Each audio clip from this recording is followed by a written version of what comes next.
سلام عرض میکنم خدمت یکایک شما عزیزان دلم. پوریا هستم و در خدمت شما هستم. تلاش ما در این چنل اینه که بتونم به هموطنان عزیزم آگاهی های پزشکی بدم و بتونم یک کمکی باشم در این روزهای سخت برای تک تک شما عزیزان. با امید روزی که خنده های واقعی رو بر لب تک تک شما عزیزان بتونم ببینم. ما هر هفته در چنل ویدیوهایی با موضوع آگاهی بخشی های پزشکی، لایف استایل و سبک زندگی سالم و هر آنچه که در زمینه پزشکی شما عزیزان نیاز دارید در چنل خواهیم داشت. بنابراین اگر به این موضوعات علاقه دارید یا میتونه براتون مفید باشه، حتما چنل رو سابسکرایب بکنید و با لایک و کامنت های انرژی بخشتون من رو در این راه یاری بکنید. خب موضوع ویدیو امروز در رابطه با مبحث افسردگی و راه های درمان اونه. ببینید مردم به طور معمول از جمله من خیلی افسردم استفاده میکنن برای اینکه در حقیقت خودشون رو بیمار میدونن در این زمینه و فکر میکنن که افسردن. اما در حقیقت افسردگی احساس غم یا ناراحتی که ما در طول روز یا در طول زندگی اون رو احساس میکنیم نیست. افسردگی یک حالت خیلی تیره و تار و وحشتناکتری از این موضوع هست و یک ناامیدی بیکران رو در فرد نشون میده.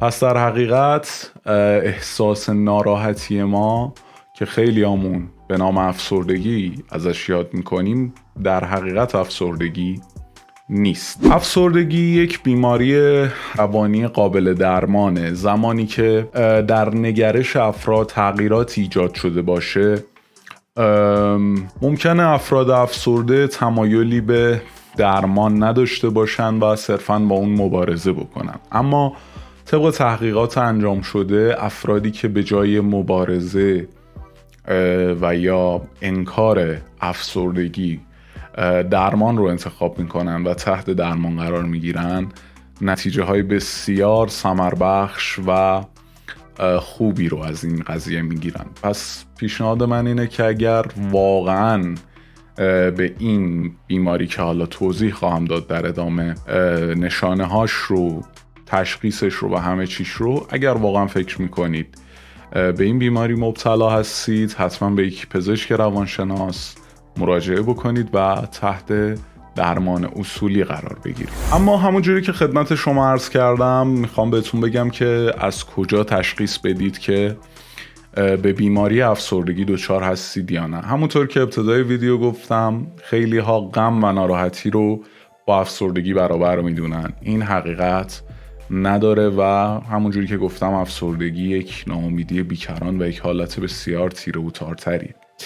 اما طبق تحقیقات انجام شده که مورد تایید سازمان پزشکی جهانی هم هست، هر کی از این علائمی که الان خدمتتون عرض میکنم 5 تا علامت رو داشته باشه، 9 علامت ذکر شده برای این موضوع، هر کی 5 تا از این علامت ها رو داشته باشه و حداقل به مدت 2 هفته این علامت ها درش تداوم داشته باشه، به احتمال زیاد دچار بیماری افسردگیه.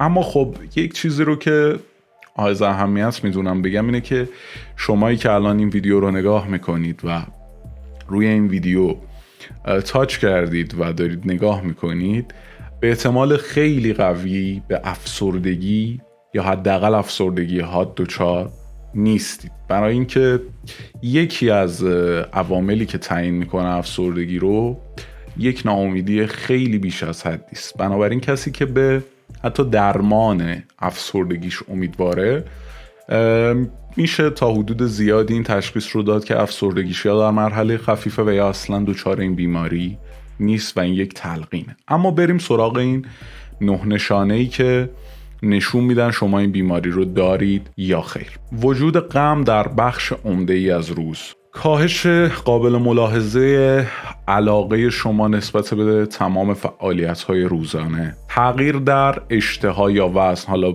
چه کاهش وزن خیلی زیاد و یا چه افزایش وزن خیلی زیاد، اختلال در خواب، حالا یا بیخوابی و یا پرخوابی. هر دو جزو این علامت ها هستند. سراسیمگی یا بیقراری، کندی حرکت، فقدان انرژی، حس بی‌ارزشی یا خود سرزنشگری، احساس گناه بیش از حد و همچنین افکار خودکشی. اینها علامت هایی هستن که اگر 5 تاش رو مبتلا باشید حداقل به مدت 2 هفته میتونید به این مشکوک بشید که دچار بیماری افسردگی هستید و حتما باید برای درمان اون اقدام بکنید. اما راه‌های درمان افسردگی بدون دارو چه چیزهایی هستن؟ یک سری راه قطعا وجود داره که شما بدون هیچ دارویی یا حتی تحت درمان‌های پزشکی قرار گرفتن به نوعی یا پیشگیری کنید از بیماری افسردگی یا تا حد زیادی کاهشش بدید و یا حتی درمانش کنید. البته افسردگی اگر در مرحله حادش باشه، این راههایی که خدمتتون عرض میکنم بر طبق علم روز پزشکی برای درمان افسردگی قابل قبول نیست. خب اول این رو خدمتتون عرض بکنم که افسردگی بر 3 جنبه افکار، رفتار و احساس متکیه. به چه معنی؟ به این معنی که اگر بخوایم بریم سراغ درمان افسردگی، اول باید تغییر در رفتار شکل بگیره، بعد باید تغییر در افکار شکل بگیره و بعد این دو در نهایت منتهی بشن به تغییر در احساس، چون افسردگی یک حالت احساسیه و تغییر احساس یعنی در حقیقت همون درمان افسردگی. اما راه حل اول، ورزش، از مهمترین راه‌های درمان افسردگی. شما با ورزش کردن در روز میتونید احساس بی انرژی بودن یا کندی و بی تحرکی رو از خودتون بگیرید. قبلا راجع به سروتونین و اندروفین توضیحاتی رو دادم. ببینید سروتونین و اندروفین به هورمون شادی هم معروف هستند و وجودشون برای تغییر احساسات شما، احساس شادی در شما بسیار ضروریه. 45 دقیقه در روز ورزش کردن کاری رو میکنه که قرص‌هایی مانند سرترالین یا فلوکستین برای شما انجام میدن. بنابراین تاثیرش اصلا کم نیست، دست کم نگیرید. همچنین وجود دوپامین در بدن که به هورمون لذت معروفه بسیار در گرو ورزش‌های روزانه‌ای است که شما انجام میدید. انجام ورزش‌های هوازی بسیار میتونه به شما کمک بکنه در پیشگیری از ابتلا به افسردگی و یا درمان حتی افسردگی‌های خفیف تا متوسط. بسیار کمک کننده است، پس ازش غافل نشید. اما راه حل دوم برای درمان افسردگی خواب کافی است. ببینید افسردگی بسیار در گرو خواب و همچنین ساعت بیولوژیکی خواب هست. شما حداقل باید در روز بین 7 تا 9 ساعت خواب مفید داشته باشید و ساعتش رو باید بر طبق فعالیت‌های روزانه خودتون تعیین بکنید، چون یکی از عواملی که باعث به وجود اومدن افسردگی میشه نرسیدن به کارهای روزانه است که میتونه باعث احساس ناامیدی یا پوچی در افراد بشه و بسیار به ابتلا به افسردگی نزدیکشون بکنه. اما سومین راه درمان یا پیشگیری از افسردگی به وسیله حمایت اجتماعی است. به چه معنی؟ ببینید تنهایی و در انزوا قرار گرفتن خودش یکی از نشانه های افسردگیه و افسردگی رو میتونه تشدید بکنه. احساس تعلق به دیگران باعث ترشح هورمون‌هایی در بدن میشه که فرد در حقیقت احساس پوچی نکنه و بتونه اون شادی و انرژی که در طول روز داره رو حفظ بکنه. بنابراین اگر میخواید از این روش استفاده بکنید، پیشنهاد من به شما اینه که در کلاس‌های مختلف ثبت نام بکنید. اگر فعالیت روزانه‌تون در برخوردهای اجتماعی نیست، در کلاس‌های مختلف ثبت نام بکنید. با دوستان خودتون بیشتر بیرون برید، با اجتماع بیشتر برخورد داشته باشید. حالا به هر نحوی که خودتون میدونید. برخورد با اجتماع و احساس تعلق به اجتماع در حقیقت میتونه عاملی باشه که کاملا بازدارنده باشه از ورود به مرحله افسردگی. پس حتما از این موضوع هم غافل نشید. راه حل چهارم کم کردن استرس. اگر سبک زندگی شما به نحویه که استرس روزانه درش خیلی زیاده، حتما باید سبک زندگی خودتون رو تغییر بدید. راه حل بعدی ریلکسیشن و مراقبه هست که حتی با یک سرچ ساده شما میتونید، اگر میخواید جزئیات این راه رو بدونید، به دست بیارید که چجوری از طریق ریلکسیشن، که البته اسمش هم روشه، ولی خب یه سری روش های عملی داره که در این ویدیو زمان نمیشه من کامل برای شما توضیح بدم، اما حتما در این رابطه تحقیق بکنید. شاید من در یک ویدیو کوتاه این رو برای شما توضیح بدم. اما نکته بعدی تأثیر تغذیه در افسردگی است. ببینید، افسردگی بسیار به اون مواردی که راجع به خستگی در ویدیوی مربوط به احساس خستگی مربوط هست. اگر اون ویدیو رو ندیدید، در قسمت کارت ها براتون قرار میدم، حتما اون رو هم مشاهده بکنید. بسیار میتونه کمک کننده باشه، مخصوصا به افرادی که به دنبال درمان افسردگی هستن. اما در رابطه با تغذیه برای پیشگیری از افسردگی، این نکات رو باید حتما رعایت بکنید. اولا غذاتون رو باید تقسیم بندی بکنید و به جای اینکه یک حجم زیادی رو به یک باره بخورید، تعداد دفعات وعده غذاییتون رو بیشتر بکنید و حجمش رو کمتر، برای اینکه در تمام طول روز انرژی داشته باشید و مجبور به استفاده از مواد قندی نباشید. این نکته اول.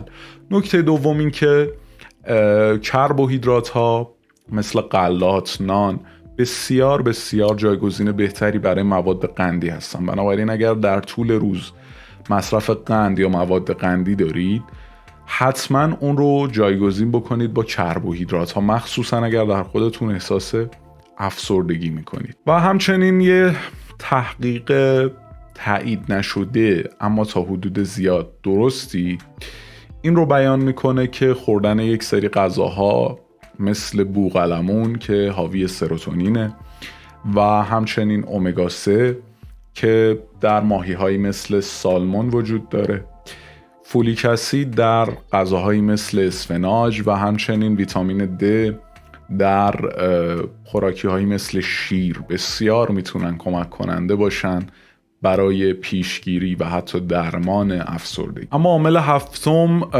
شاید جالب باشه براتون، نور خورشید. ببینید، نور خورشید در افرادی که دچار افسردگی هستند، تحقیقات نشون میده که خودشون رو خیلی از نور خورشید در حقیقت منع میکنن. حالا نور خورشید به چه طریقی به افسردگی اصلا مربوط میشه؟ ببینید، اولا کمبود ویتامین د خودش یکی از عواملی است که میتونه شما رو وارد مرحله افسردگی بکنه، که همونجوری که مستحضر هستید از طریق تابش مستقیم نور خورشید بر روی پوست، شما ویتامین دی که احتیاج داره بدنتون تامین میشه. و همچنین نور خورشید تنظیم کننده ساعت بیولوژیکی بدنه که همونجوری که در مبحث خواب بهتون گفتم بسیار موثره در مبحث افسردگی، ساعت بیولوژیکی بدن که حتما باید درست باشه این ساعت و شما به فعالیت‌های روزانه‌تون برسید. و نور خورشید یکی از عوامل تنظیم کننده ساعت بیولوژیکی بدن شماست. از این دو طریق نور خورشید میتونه به شما کمک بکنه که وارد مرحله افسردگی نشید. اما موارد دیگه شامل پرهیز از تنهایی که توضیحاتش رو دادم که تنهایی باعث چه اتفاقاتی میتونه در شما بشه.